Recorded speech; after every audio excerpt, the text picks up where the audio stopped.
Sewu-sewu lepat nyuna gunging si kalepatan degung pangaksama padukawa. Ya. Wis paloka wae. Aja nganti ana sing ditutup-tutupi mangkandha enten apa?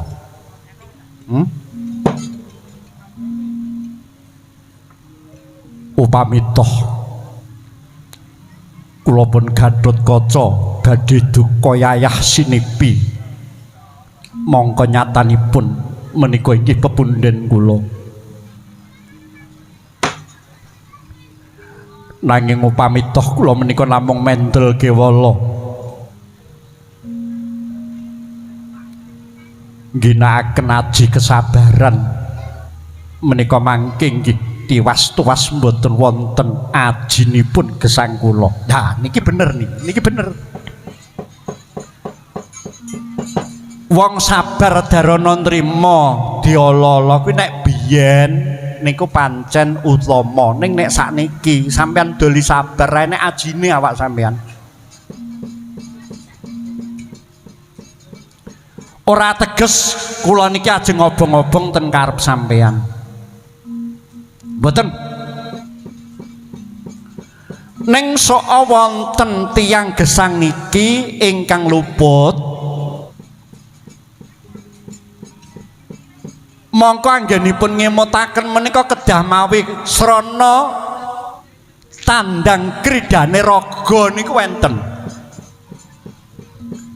Nggih sak wonten tiyang niku mboten dioneni apa-apa. Ming sinandi mendel ngaten kemawon wis tanggap ing semu niku nggih enten. Ah niki kamulyaning pangeran niku nek sejatosipun nek awake dhewe niku gelem ngothak-athik lak teng ngriku niku.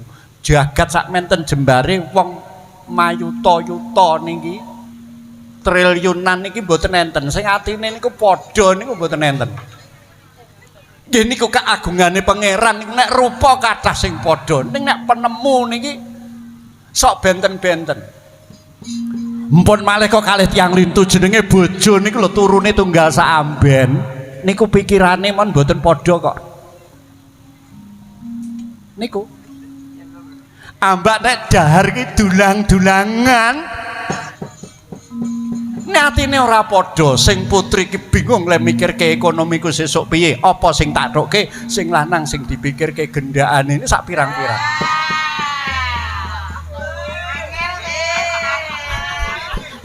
kaya ngoten niku lho urip niku kaya ngoten niku kok ngantos dugi ngriku to wa lho wong kula iki Semarapi kok rumangsane kok nek ming Jawa Timur iki wae aku pengen roh nek sing iso madani. Ayo kemlintine lho kemlinti ki ya penting ngono. Dadi aja ming wong urip ki ming monat manut wekasan ora gelem mawas diri, wekasan rumangsa rendah diri, rumangsa ora iso apa-apa ki wong goblok. Ning nek sejatine awake dhewe niki gelem mawas diri, metane ten lakone urip niki. Lho bener napa mboten wong jeneng bojo niku turu tunggal sampean pikirane beda niku bener mboten? Nggih, leres. Nggih, Pak. Wong gawe anak mon kudu nganggo kandha kok. Bu, awake dhewe ngene, sok ben ngene kuwi mesti niku. Lah napa melih perkara sing kaya sampean? Perkara sampean niku gedhe lho, Gus.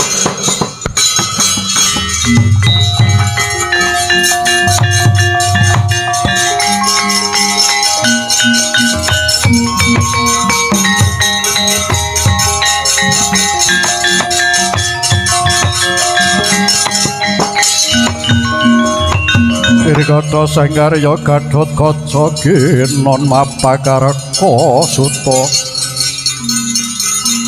teka pira kresna parata ginon humangsaha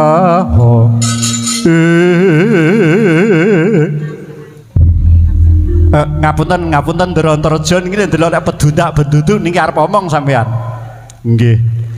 Perkara napa? Ajeng ngelem kula. Kula niki mboten seneng nek dilem mboten seneng. Nek kula dilokke, disepelekke niku malah demen. Ndak demen nek cara kidulan. Jan ndak demen tenan kula nek dilem ngoten niku ndak demen. Nggih. Nggih, ngestokaken. Namung panjenenganipun kok paham. Paham piye? Napa ingkang dipun sandang kalian Yayi Gatotkaca menika kala wau kok ngertos. Loh, wong kuwi ora perlu dadak digoleki sing werna-werna. Niki nek cara tembunge gampil mata niku nggih wonten jagat sing didelok saka jagating kemripatan niku wonten. Wong iki kok sawangane mripate le nyawang sik ngono kuwi iki wong iki sejatine ngopo ngoten niku ketinggal. Mboten perlu dadak kandha sing werna-werna niki pun ketok. Ndara Gatotkaca kuwi perkarane gedhe. Nggih. Lajeng kula menika kedah kados pundi wa sinawung resmining idang sinoba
Semari kuden prayetna titiyane gandayane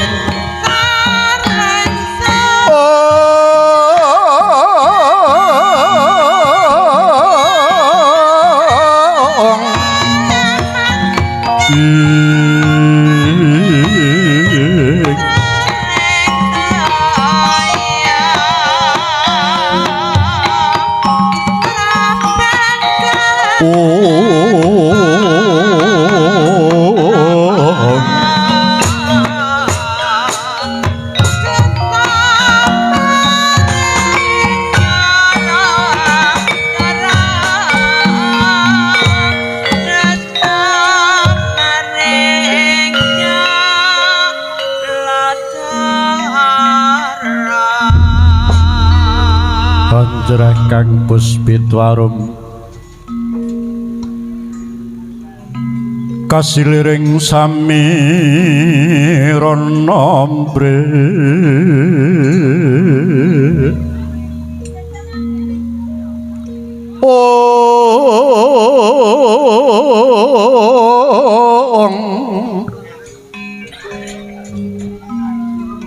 sekarak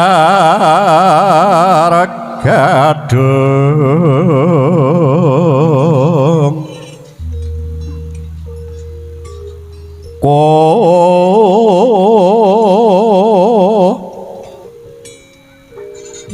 ngas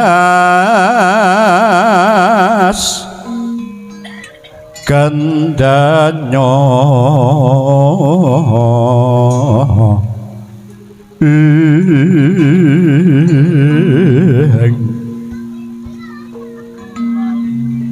maweh raras renaning driya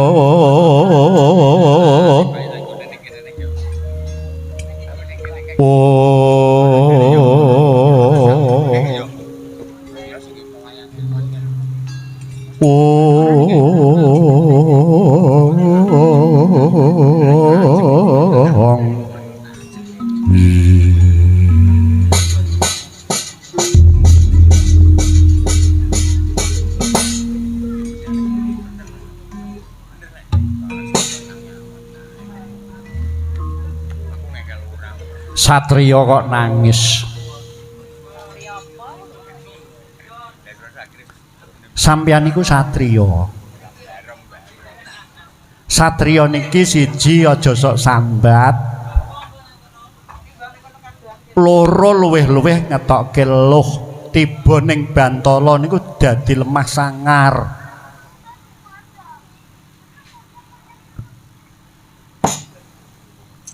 Satriya ki arep diapak-apakno nadyan to paribasan ming tajimas ngesakana dhewe. Ini aku seneng karo tindak pakartimu ki seneng. Kowe kuwi ora ngrepotke kelawan sapa wae. Eneke ya mung budidaya. Lepat nyun pangapunten wa. Jur upama sampeyan diarani kaya ngoten niku wau nadyan to sampeyan kuwi urung kandha kalih kula wis ngerti sampeyan diarani nyolong jamus klimusada rak ngaten to? Nggih. Niku sing sampean salahne sapa? Nek miturut pemenemu sampeyan ingkang jenengan lepataken sing ngarani napa sing getapan? Cobi